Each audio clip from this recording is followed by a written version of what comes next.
Supreme court సూపర్విజన్లో జరుగుతుంది. Supreme court సూపర్విజన్లో CBI file చేసిన ఈ ఛార్జ్ షీటు ఎవరికి కూడా దీన్ని తప్పుపట్టే అవకాశం కానీ తప్పుపట్టే పరిస్థితి కానీ ఎవరికీ లేదు. సుప్రీంకోర్టు కన్నా చంద్రబాబు నాయుడు గారి పదవి పెద్ద ఎక్కువ గొప్పది కాదు. సుప్రీంకోర్టు సూపర్విజన్లో చేసిన CBI charge sheet will prevail.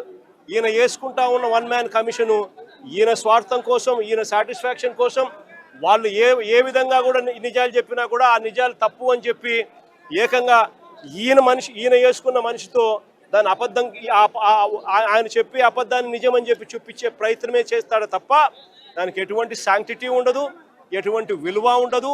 Chandrababu Naidu గారు ఎన్ని చేసే కొద్దీ ప్రజల్లోనూ ఇంకా చులకనవుతూ పోతాడు అన్నది చంద్రబాబు నాయుడు ఖచ్చితంగా గుర్తుపెట్టుకోవాలి.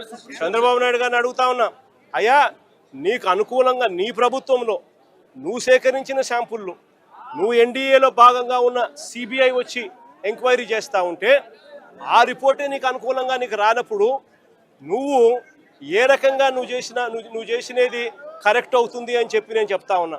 ఆ రిపోర్టే నీకు అనుకూలంగా రాలేదు కాబట్టి నువ్వు చేస్తూ ఉన్నది ఏంది, మళ్ళీ నీకు అనుకూలంగా రిపోర్ట్ వచ్చేదాకా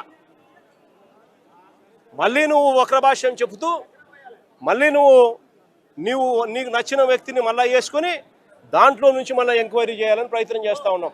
నేను 2-3 క్వశ్చన్ సింపుల్గా అడుగుతా ఉన్నా. అయ్యా ఇదే సింఘాల్ అనే ఈఓ ఎవరు అని అడుగుతా ఉన్నా.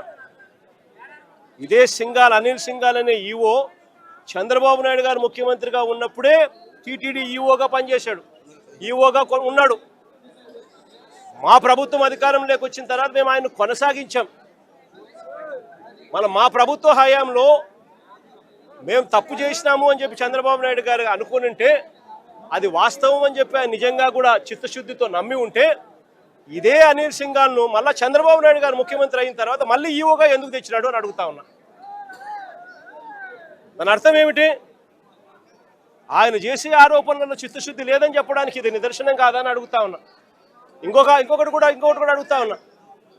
శ్యామల్ రావు అనే వ్యక్తి ఈఓగా చంద్రబాబు నాయుడు గారు ఇమీడియట్లీ ముఖ్యమంత్రి అవుతానే టీటీడీ ప్రక్షాళన చేయాలని చెప్పి తీసుకొచ్చాను అని చెప్పి ఆయన చెప్పుకున్నాడు. మళ్ళీ అదే శ్యామల్ రావును చంద్రబాబు నాయుడు ఎందుకు తీసినాడు అని అడుగుతా ఉన్నా. టీటీడీ ప్రక్షాళన కాకమునిపే అయ్యిందా అని అడుగుతా ఉన్నా. మరి ఎందుకు చంద్రబాబు నాయుడు శ్యామల్ రావును తీసేసినాడు అని చెప్పి అడుగుతా ఉన్నా. ఇదే చంద్రబాబు నాయుడు గారు ముఖ్యమంత్రిగా ఉండగానే, ఇదే శ్యామల్ రావు ఈఓగా ఉండగానే ఈ ట్యాంకర్లన్నీ కూడా పోవడము, టీటీడీ రిజెక్ట్ కావడము, రిజెక్ట్ అయిన ఈ ట్యాంకర్లు మళ్ళీ తిరిగి టీటీడీలోకి వచ్చినాయని చెప్పి సిబిఐ వాళ్ళు చెప్తా ఉన్న నేపథ్యంలో చంద్రబాబు నాయుడు గారి ప్రభుత్వానికి ఇది మచ్చ కాదా అని అడుగుతా ఉన్నా. రాజకీయాలు చేస్తూ ఉన్న చంద్రబాబు నాయుడు దీనికి సమాధానం చెప్పాల్సిన అవసరం ఉందా లేదా అని అడుగుతా ఉన్నా. పాపం చేసింది ఎవరు అని చెప్పి కూడా ఈ సందర్భంగా మరొకసారి కూడా ప్రశ్నిస్తూ బుద్ధి జ్ఞానం చంద్రబాబు నాయుడుకి రావాలని చెప్పి మరొకసారి కోరుతూ సెలవు తీసుకుంటాం.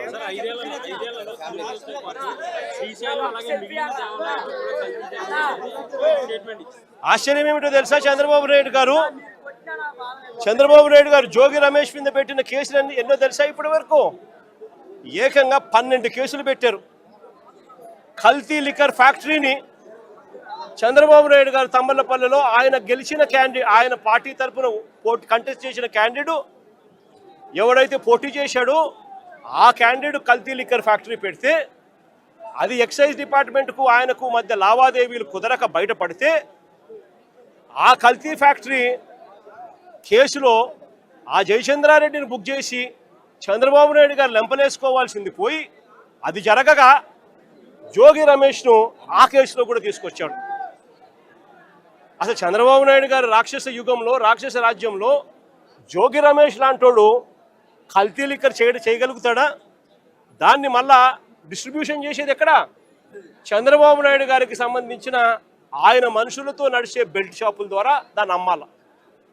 అంటే ఆ డిస్ట్రిబ్యూషన్ జోగి రమేష్ పోగలుగుతాడా? ఎంత అన్యాయమైన కేసులు పెడతా ఉన్నారని చెప్పడానికి నిదర్శనం ఇది. 12 కేసులు పెట్టారు. చివరికి 83 రోజులు జైల్లో కూడా పెట్టారు. ఇంతకన్నా అన్యాయం ఎక్కడా ఉండదు. చివరికి జోగి రమేష్ కొడుకు చిన్న పిల్లోడు అని కూడా చూడకుండా ఈ పిల్లోడు యాక్టివ్గా వాళ్ళ నాయన జైల్లో ఉన్నప్పుడు ఈ పిల్లోడు యాక్టివ్ అవుతున్నాడు అని చెప్పి ఈ పిల్లోడి మీద 7 కేసులు పెట్టారు. జోగి రమేష్ భార్య మీద ఒక కేసు పెట్టారు. వీళ్ళే పోలీసులే దౌర్జన్యం చేసి వీళ్ళే ఆమె పోలీసుల మీద దౌర్జన్యం చేసింది అని చెప్పి ఆమె మీద కూడా కేసు పెట్టారు. నేను అడుగుతా ఉన్నా, ఇదే చంద్రబాబు నాయుడు గారు బీసీలంటే ఆయనకు ఎంత చులకన అని చెప్పడానికి ఈ ఒక్క ఎగ్జాంపుల్ చాలు రాష్ట్రం మొత్తం తెలుసుకునే దానికోసం.